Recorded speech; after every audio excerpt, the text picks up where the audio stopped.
Pupuk penyubur tanah. Halo guys, di pertemuan kali ini saya akan membahas bagaimana cara mengolah tanah kering dan keras menjadi subur dengan beberapa cara pastinya. Oke, namun sebelum melanjutkan, kawan semua untuk menekan tombol subscribe dan aktifkan lonceng notifikasinya. Terima kasih, mari kita lanjutkan.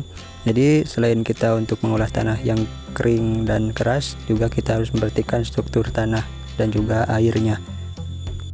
Karena dimana air mengalir, itu pasti tanahnya menjadi subur guys. Jadi karena tanpa air, jangankan tanaman ataupun tumbuhan, manusia pun juga sulit hidup kalau di tempat tersebut tidak terdapat air atau tidak adanya saluran air seperti itu guys.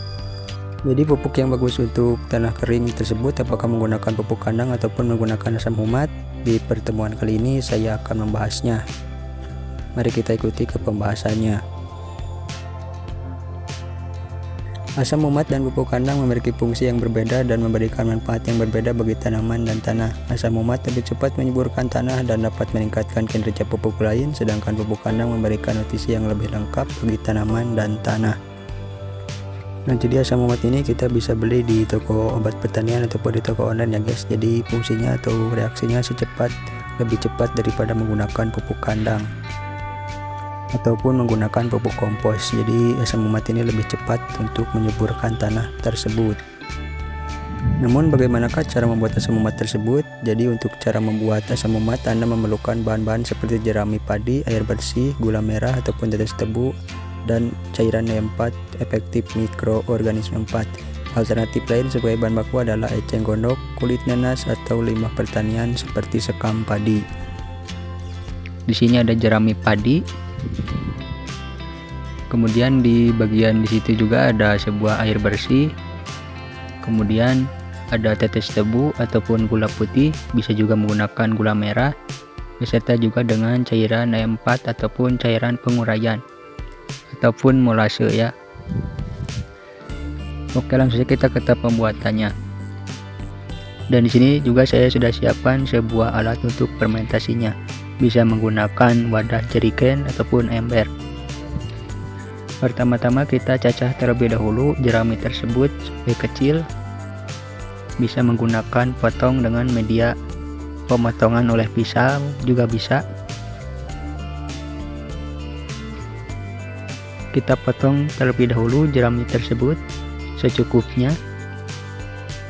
Bisa menggunakan takaran yang disesuaikan saja dengan keperluannya kawan.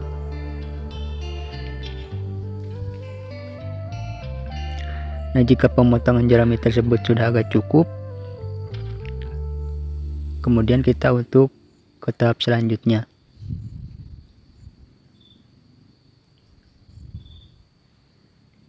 Kemudian kita siapkan alat untuk ataupun wadah fermentasinya, boleh jerigen ataupun ember. Kemudian kita bisa memasukkan sebuah air ke dalam wadah fermentasinya, asalkan wadah tersebut bisa ditutup rapat. Nah, jika air tersebut sudah masuk, kemudian kita untuk memasukkan sebuah gula putih. Saya menggunakan gula putih setara 2 sendok saja.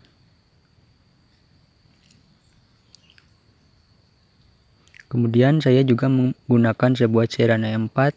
Saya menggunakan 3 tutup botol dari cairan E4 tersebut. Jadi disesuaikan dengan kebutuhannya saja kawan. Jadi fungsi asam humat tersebut bisa digunakan untuk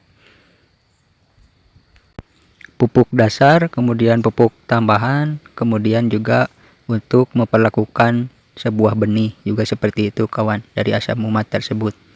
Kemudian jika sudah, kita aduk-aduk sampai merata dan masukkan potongan dari jerami tersebut. Sampai potongan jerami tersebut masuk semua ke dalam fermentasinya.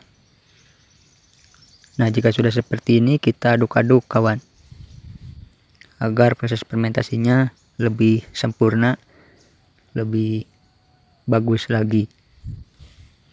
Nah, jika sudah kita aduk-aduk, kemudian kita untuk menutup rapat dari wadah sebuah fermentasinya.